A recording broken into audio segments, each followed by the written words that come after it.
welcome to Your Family Dog, a podcast dedicated to helping families love living with dogs. Hi, and welcome back to Your Family Dog. I'm Julie Fudge Smith, and I'm here with Tina Spring, and we are going to talk today about the 5 domains. Now, Colleen, my first podcast wife, as Tina likes to call her, and I did a 2-part series on the 5 freedoms, which are freedom from distress, fear or anxiety, freedom from pain or injury, freedom from environmental stress and discomfort, freedom from hunger and thirst, and freedom to express behaviors that promote well-being and to engage in species-typical behaviors. Really important. All 5 of those are very important, which is why we spent time talking about them. However, in The Forever Dog by Rodney Habib and Dr. Karen Becker, they talked to Dr. David Malore, professor of animal welfare science at Massey University in New Zealand. He went beyond the 5 freedoms and created what he calls the 5 domains, which emphasize positive experiences, not just minimizing negative ones.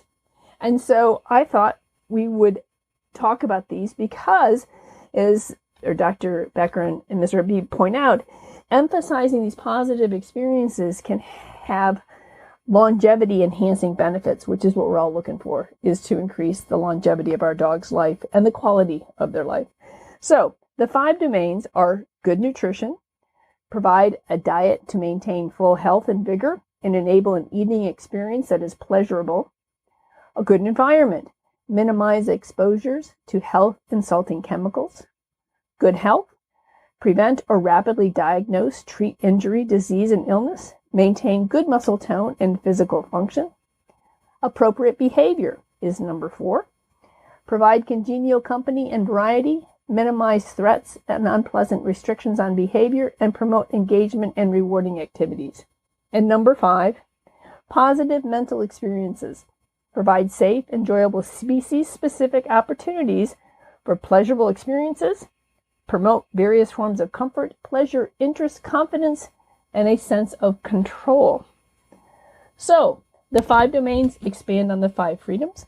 And Tina, what are your thoughts on all this? I think these are really great goals for even the average family. We're all starting wherever we're starting, and we can make gradual changes that eventually manifest in much bigger and bigger ways for our dogs. So that can be improving the quality of the nutrition your dog is getting by throwing some blueberries in the bowl, by adding some fresh fruits and vegetable and dairy and meat. And it can also be for the person who's, really, really invested in feeding their dogs healthy, low processed, clean sources of food, improving even that, right? I don't know. We're weird. We have a whole house filter for water. We have an air purification system that both of those we put into place because of the dogs, not because of the people, though the people get benefit from them too. So removing some of the stressors to the animals that we have stewardship for, and also for the people, right? For family members and friends who come to visit. So I like that the idea of these domains is wherever you're starting is fine, and you're just making incremental progress. There's not a perfect goal. Like none of us are ever going to create an entirely stress-free, healthy environment ever. Just the definition of that, what that looks like changes all the time. But still a good set of goals. Absolutely. And by the way, if you all own The Forever Dog, which we highly recommend you get, it's a great book. These domains are listed on page 372. One of the things that I was going to say that really struck me about this was how well it tied into what this whole book is about, which is about even making minor changes. If you make just tiny changes in your dog's nutrition, you can increase their longevity by 10%. It's really amazing some of the things that they talk about, how quickly you can make a difference in the quality of your dog's life just by minor changes. But the other thing that I really liked about these was because they're positive and they're about maximizing positive experiences, I think it really is empowering to pet owners because it's sort of giving you permission to be proactive and to really be empowered to take over the control of your dog's health and well-being, and that you can do more. You don't have to be a rocket scientist to do this. And you can make small changes that will empower you and your animal to have a healthier, happier life. I was just thinking about, I have a new grand dog, Rosemary, who is a sweetheart. But Rosemary, who is very, very smart, needs a lot of positive mental experiences. And one of the things that we are always looking for is new ways to give Rosemary some interesting mental challenges. And one of the things that we found works really well is just a wide variety of little puzzle toys. But the thing that is really fun is that we realized that we can cycle through them. We don't have to have 1,001 mental activities for Rosemary, but what we need to do is be creative in how it's presented to her and what's presented to her and when it's presented to her. I have this little gourd-like thing that you can put treats in. And I gave it to her the other day when I was babysitting, and she really liked it. And when she was done, I picked it up and put it away. I think one of the things that we can remember about, positive mental experiences for our dogs is less is more in some ways. And that it's kind of like with your kids. If you want them to appreciate something more, give it to them less.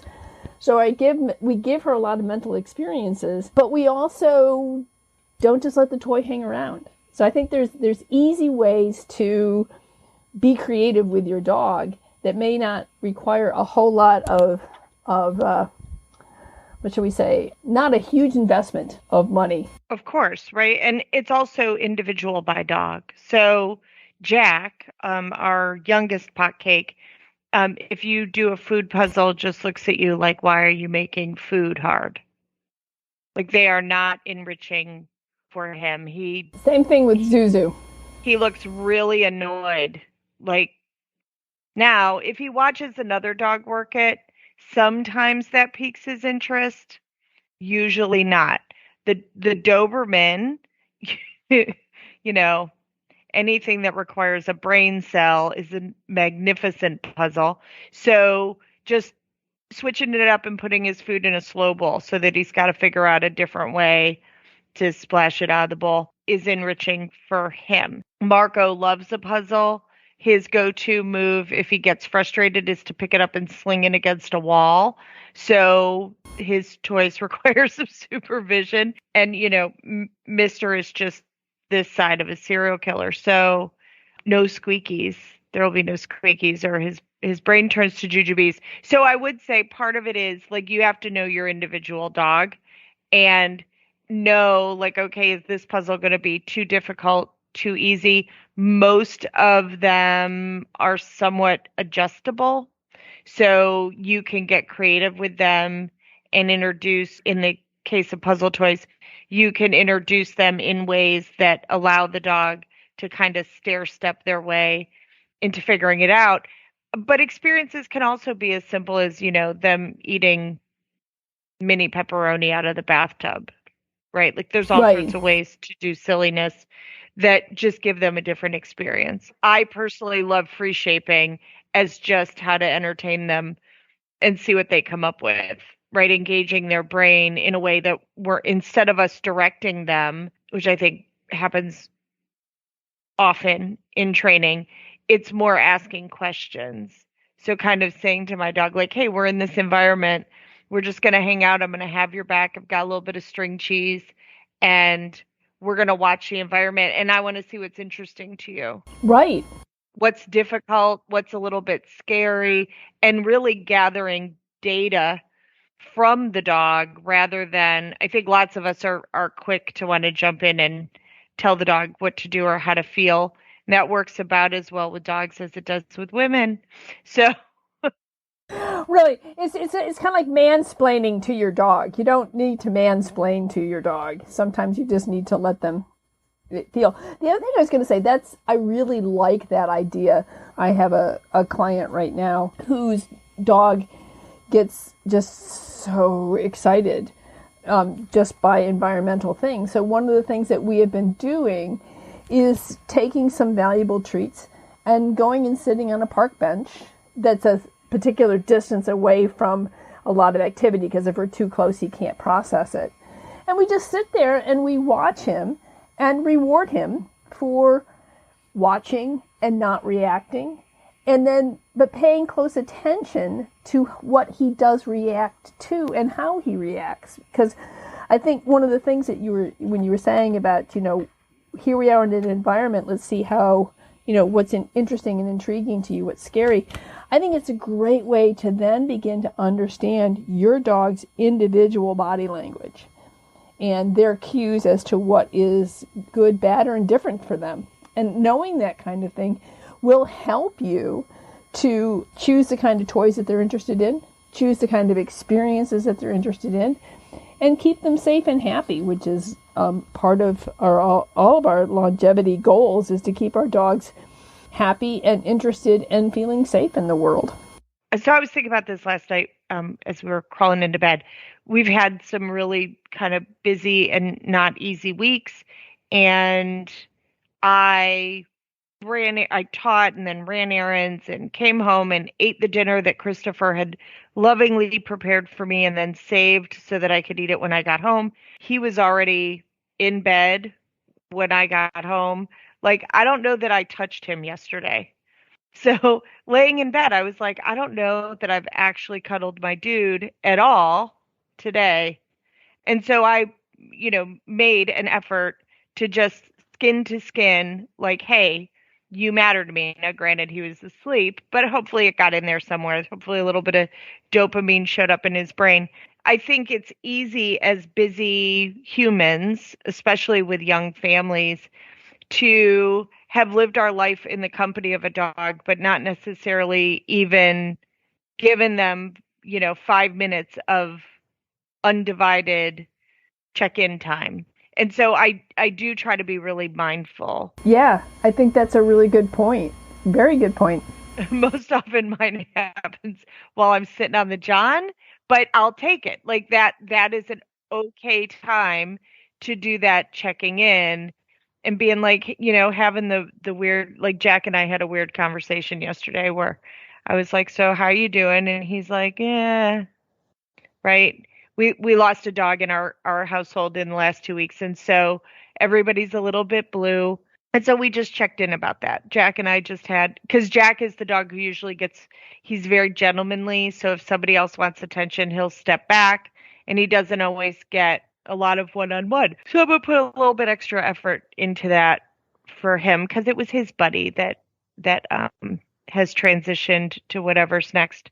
So I also would say that we have a tendency as humans to kind of want to plug into our dogs when we want to plug in, but not necessarily be available to be plugged into, and often are fussing at our dogs when they do try to do that. Like they need something. Like before we started recording, Marco came over and pretty specifically told me he needed to go outside. And Julie and I were laughing at him because he was like, no, Mom, really, before you put that headset on again, we need to make a trip outside. He was being very charming and quiet about it, but he definitely was expressing like, hey, there's some urgency to this, Mom. So I think sometimes we miss some of that stuff, and instead are like, oh, the dog's being demanding while I'm on my Zoom call.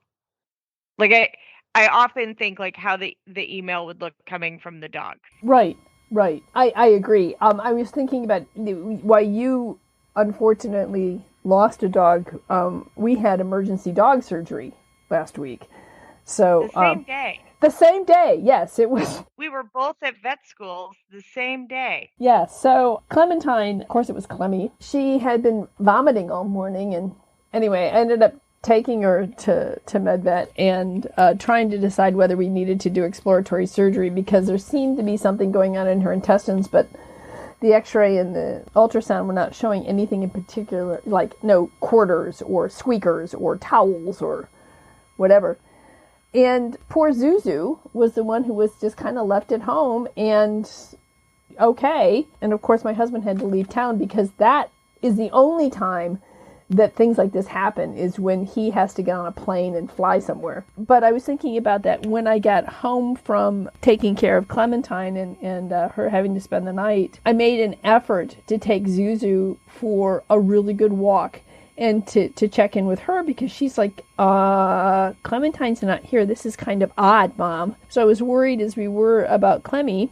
I also felt like I had to take care of Zuzu's emotional needs too, because otherwise she probably would have been a real basket case. And you know what I found? I don't know if you found this, Tina, but what I have found is that when I do attend to my dog in that way, when I give them that attention, even if it's for a short period of time, even if it's just for like 5 minutes. Okay, yeah, you need me to pay attention to you, and I do that, and we really engage. I feel like I'm really the winner on the other end of that relationship, because it always comes out with me feeling like, wow, I really got so much out of this encounter with you.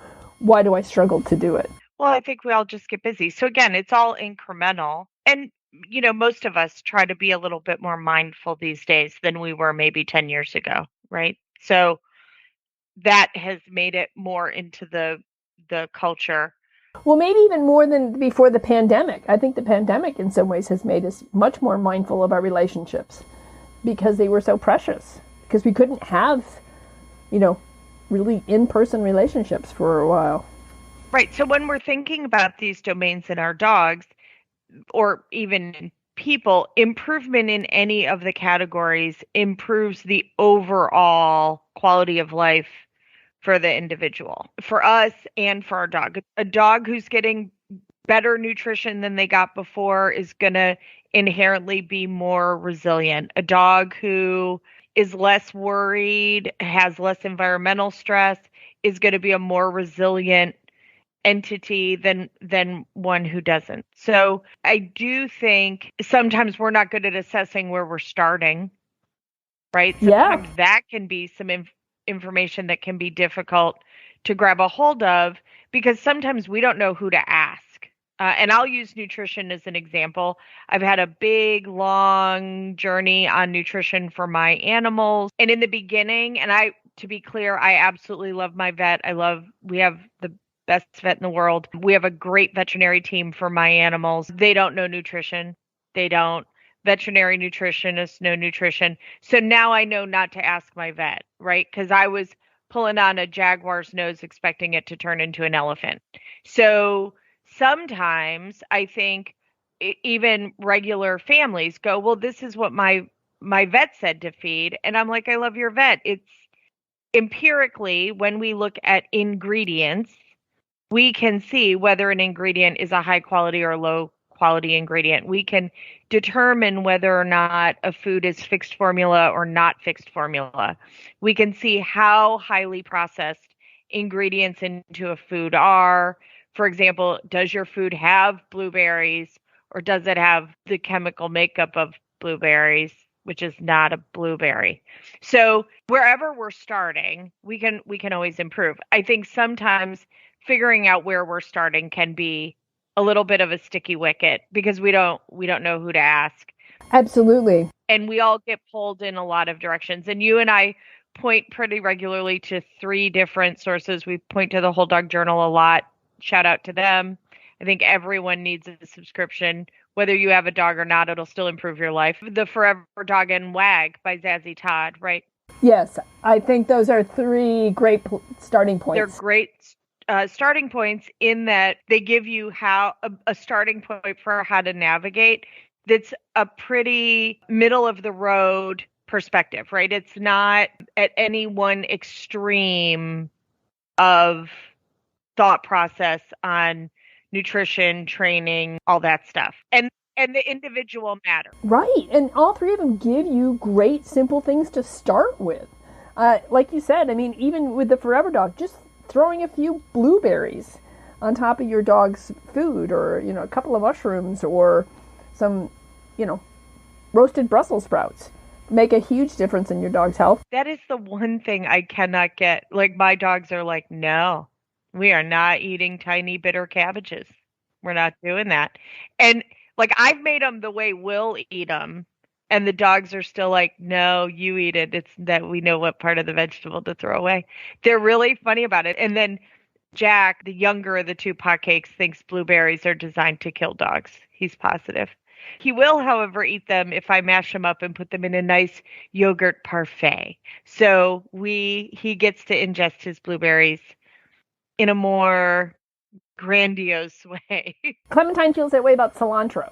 I can't toss cilantro onto the top of her food. She picks it out and lines it around her bowl. But if I mix it in with her meat patty, that's fine. And what I find is when I'm making their meat patties, I will take asparagus and Brussels sprouts and broccoli and all that stuff and chop it up fine, saute it a little bit to break down the cell walls, mix it in with the meat with some, eggs and various other things. So like doggy meatloaf? Yes, kind of like doggy meatloaf. I love that. And they eat those just great. But Brad kind of has the same attitude towards Brussels sprouts. It doesn't matter how I cook them. They're still Brussels sprouts, and they're not intended for human consumption. We've slowly learned how to eat things that are better for us. So I will say some of it is what is our expectations when we're looking at these domains, right? I'm never going to convince Mister to not hunt the cat. Like that ship has sailed. He's a 12-year-old dog. He has hunted cats in the past, not in our household. He's not been allowed to express that. I can probably do some training with him to teach him to find and search for, to hunt other things.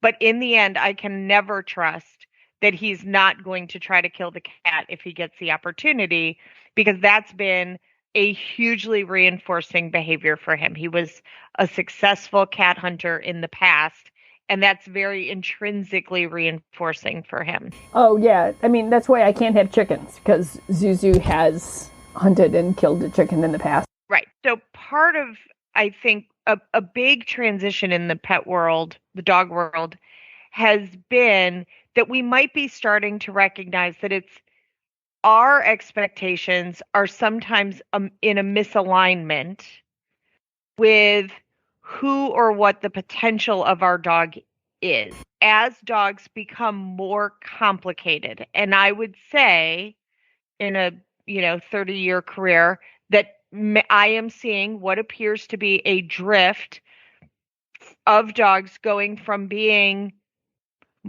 more stable to becoming more complicated as time goes on. And there's probably a whole bunch of reasons why that's happening. Maybe they were always complicated and we just weren't all that awake. But as I'm seeing that transition, I'm seeing humans that are really, really frustrated with a dog who can't or doesn't want the same things they want. Somebody yesterday was opining that their 7-year-old Shih Tzu is, quote, stubborn about agility. He has 3 runs in him and that's it. He doesn't want to do it again. And and I thought to myself, well, yeah, it's a middle-aged Shih Tzu. Like, you're the one who wants to do agility. Now, are there middle-aged Shih Tzus who are like, sign me up, I want an agility class? Sure. But that's not my normal experience with the Shih Tzu. Having owned a Shih Tzu, I can't imagine. I mean, it's more like, I'm sorry, I'm bred to be a lap dog. So, well, and a guard dog. Like, I'm just going to yell at everything. So yes, he was our referee, our play referee. It's like, you're not doing it right. But he was a great hiking dog. One of our best. Right. So sometimes I think it's just there's a disconnect between what we want, like, oh, that agility or fly ball looks really interesting, and what our dog wants. Like if I asked Jack to be in fly ball, it would be awful, right? He has a lot of social anxiety and he's not comfortable with a bunch of chaos and noise. So fly ball it wouldn't matter whether he would think the exercise was fun. The environment would not be fun for him. Right. I took 2 agility classes with Zuzu. And because I knew how much she loved to run through tunnels, because she would run through the culverts under the road at our cottage. And yet when it came to the tunnels and the equipment in agility, is like, you need to go really slow and be careful because this stuff apparently is dangerous to flat-coated retrievers. So, as much as I kind of wanted to try agility, Zuzu was not going to be an agility dog because you're supposed to walk through tunnels. It's kind of like I think she kind of thought she must be carrying scissors, right? Because, you don't run with scissors. You do not run through the A-frame. You do not run through the weep holes. You do not run through the tunnel, at least in agility class. Now, you can run through a tunnel outside. That's one thing. But anyway, so you gotta go with who your dog is. I was thinking about this the other day. I don't remember exactly what it was that Zuzu or Clemmy did. One of them did something. I went, oh, that's right. You're an animal. You're a dog. Every once in a while, I need this real clarification that you are not actually a furry little human. I think sometimes we think of them as imbuing or embodying something more than what they are. Dogs are wonderful just as they are, but every once in a while I think we need reminders that our dogs are dogs, that they're not furry humans.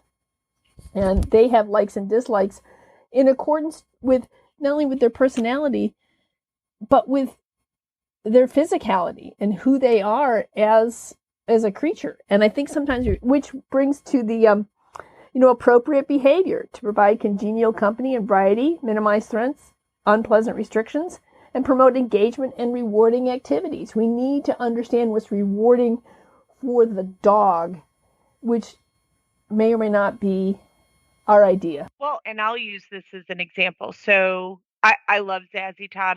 I love the book WAG. I refer to it constantly.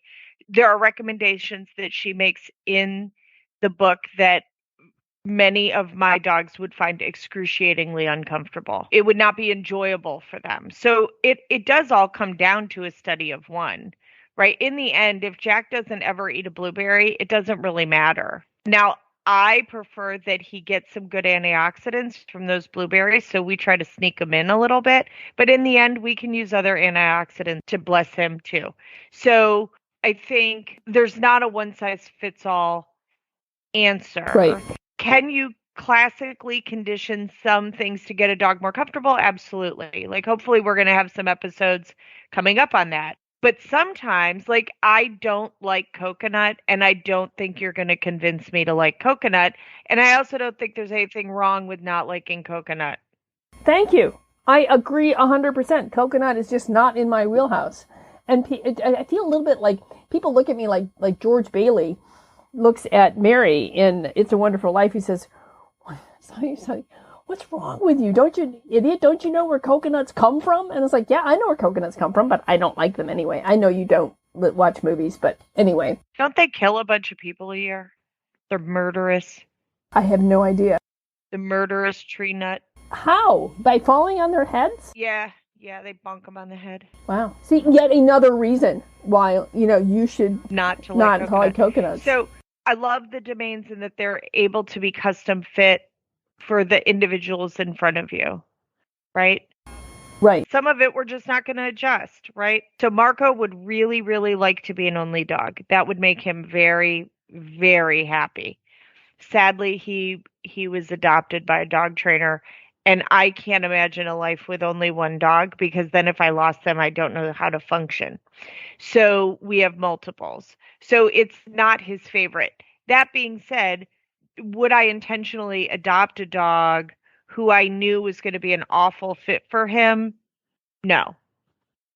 Right? Dovey right now is not very easy for Marco. So they're included with one another, but there is no touching, right? Dovey's not allowed to tackle Marco because Marco would not think that was funny. And I don't want either of them hurt in a kerfuffle. So the introductions are just slower. Right. If they're never best friends, it's okay. We can always crate and rotate. We do that because of the cat anyway. So it's just another complication. But I'm not going to expect Marco to be best friends with Dovey.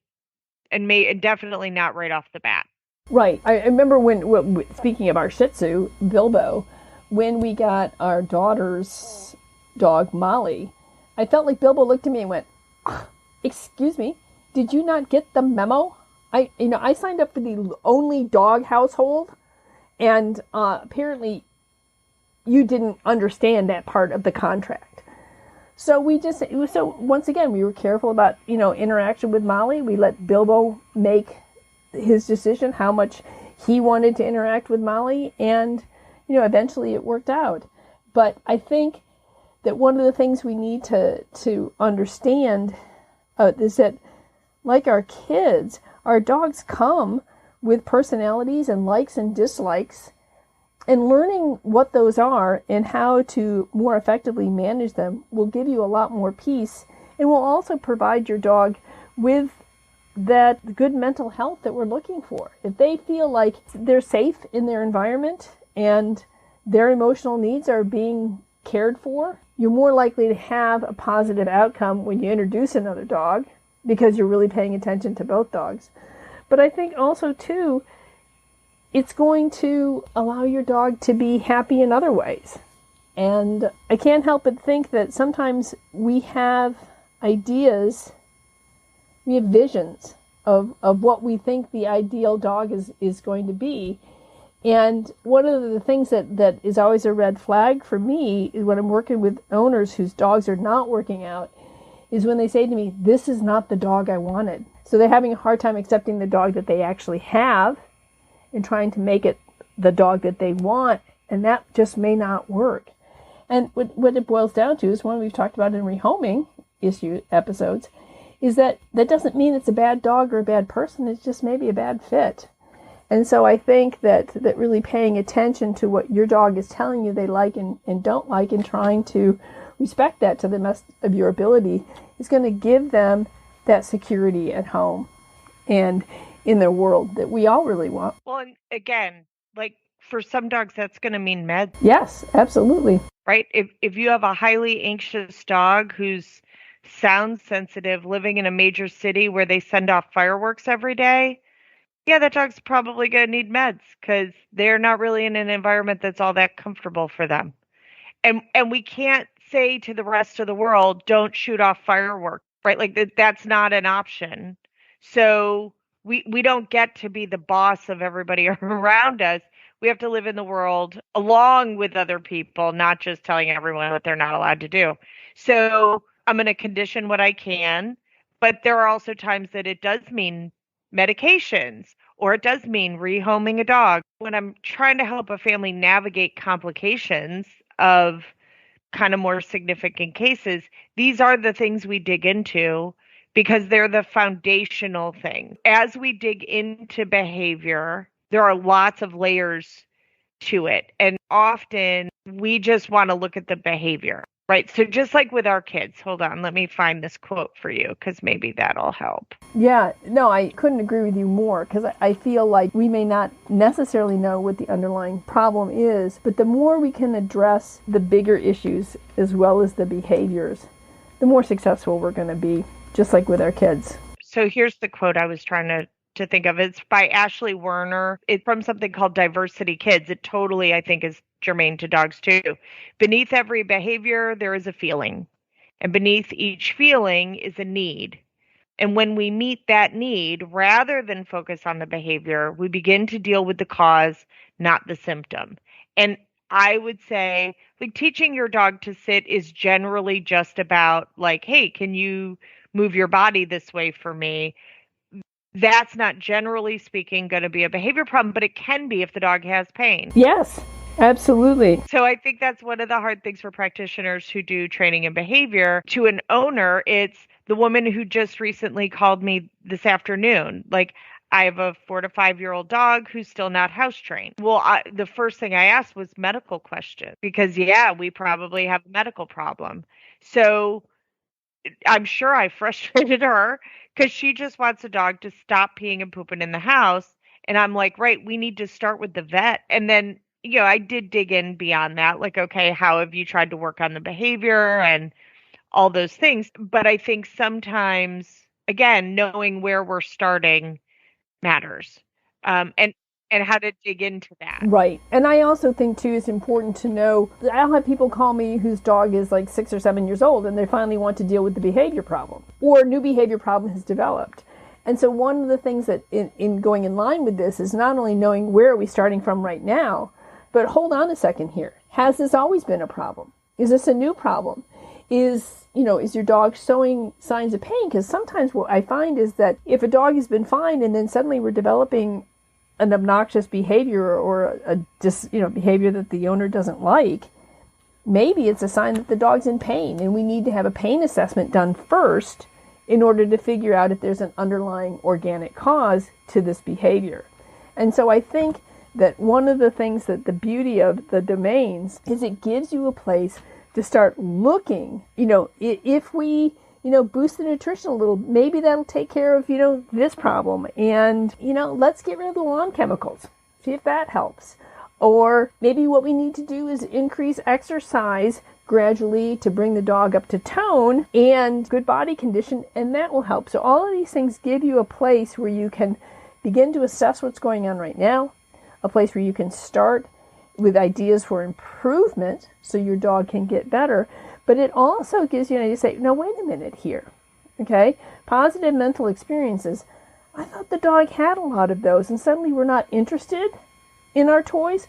What's going on? So it gives you a way to look at the past, the present, and let's plan for the future. Yes.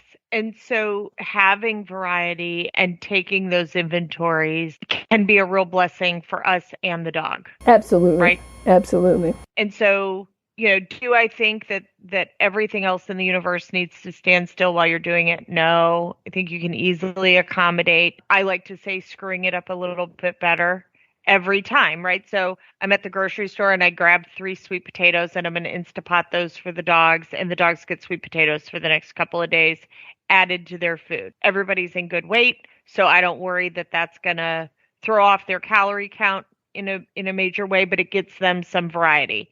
And then maybe next time I go and the strawberries look really great, and so I grab some strawberries and the dogs get strawberries and yogurt mixed together, frozen in Kongs as dessert, in the freezer a few times during the week. Just working on, like, maybe I can't take you for a walk because you're a fearful dog, but we can sit outside on leash and chew on a strawberry parfait Kong and classically condition typical day in the backyard for my dog. So you're not running to the fence barking. Right. You're taking in the environment. You're getting something that hopefully feels good in your belly and in your heart. And we're incorporating that rich enrichment. And I'm just keeping an eye on the dog. Right. Right. And so I think what I think both of you and I would like to emphasize with this is that think of this as sort of positive intervention, a way for you to assess where you're at. What can I do to make things a little bit better in a lot of different ways? And one of the things I have found, if I want to really make a difference and have it sort of be a long-term habit, is I'll choose one thing. Like for a while, I'm working on nutrition. But when I'm working on nutrition, I'm also thinking of clever ways to deliver the nutrition, be it in a puzzle or a Kong or, a DIY toy or something along that line. So I think that oftentimes these are not isolated things. I think they can very easily interact with one another. So then if I'm taking okay, let's talk about health. Well, everybody's pretty healthy right now, but maybe we're going to try and throw in an extra 3 walks a week. And I work on that for a while. I don't want people to think that this is something you have to dive into and fix everything. I think we're both saying that we want you to do this in a way that's comfortable and progressive for you and comfortable and progressive for your dog. And that's exactly what they talk about in the Forever Dog too, is that even little changes that you make can make a big difference. Yeah, just little changes here and there. They don't have to be anything giant. This isn't about burying you under a to-do list. Right. It just isn't. Most parents are pretty good at getting creative about how to get things done. My children got an awful lot of nutrition in smoothies that they didn't know was in there. Right. Because they really liked smoothies. And so, they might have gotten a probiotic in their smoothie. They might have gotten some melatonin in their smoothie. They might have gotten some good additional stuff in their smoothie because they really like their smoothie. I think that making it easy does not make it less valuable. Right. I was just thinking when you're saying that, I have a protein pancake mix that I use for a lot of different things. I make muffins, I make cookies, I make pancakes, waffles, and all kinds of stuff. And I can even boost the protein by adding eggs or milk, and then I'll throw in a banana. And so my granddaughter has no idea that her chocolate chip muffin is as healthy as it is, that it has a banana in there and it has yogurt and it has eggs and it has all these other, and it's high protein. So yeah, you can do a lot of things to make people happy that don't necessarily require a great deal of pleading or explanation. Right. It can be going out and playing fetch for 10 repetitions. It can be taking a handful of your dog's food and sending them out into the grass on a leash to find the kibble in the grass. It can be doing quick little 5-minute things, 2-minute things, teaching your dog how to play hide and go seek. Honestly, one of the best things you can do, whether they're playing hide and go seek with a person or whether they're doing it with a toy, is immaterial. The dogs think it is hysterical. Oh, they do. They do. I use it a ton as just a tension breaker. Like, okay, each dog needs 5 minutes. We're going to, hide your toy 5 times. And you go find your toy, and I tell you how brilliant you are. And then, like, Dovey doesn't know how to do that yet, so he has to find Dad, which has the added benefit of being able to tell your dog to go find Dad and have him take you out. Yeah, I've used that one too. Where's Daddy? I bet he'd like to take you out. So he needs a walk. He needs a walk. All right. Well, great. I think one of the things that we really want to emphasize here is that making your life and the quality of your dog's life better can be quick and easy. And if you think of it in terms of domains and positive additions, as well as the freedoms from these negative things. But I think working towards the positive is going to make it perhaps easier for a lot of people. So we hope that this has been helpful for you all, and we look forward to seeing you next time on Your Family Dog. Thanks for listening to Your Family Dog. Got questions? Interesting ideas? Visit www.yourfamilydogpodcast.com to share your thoughts.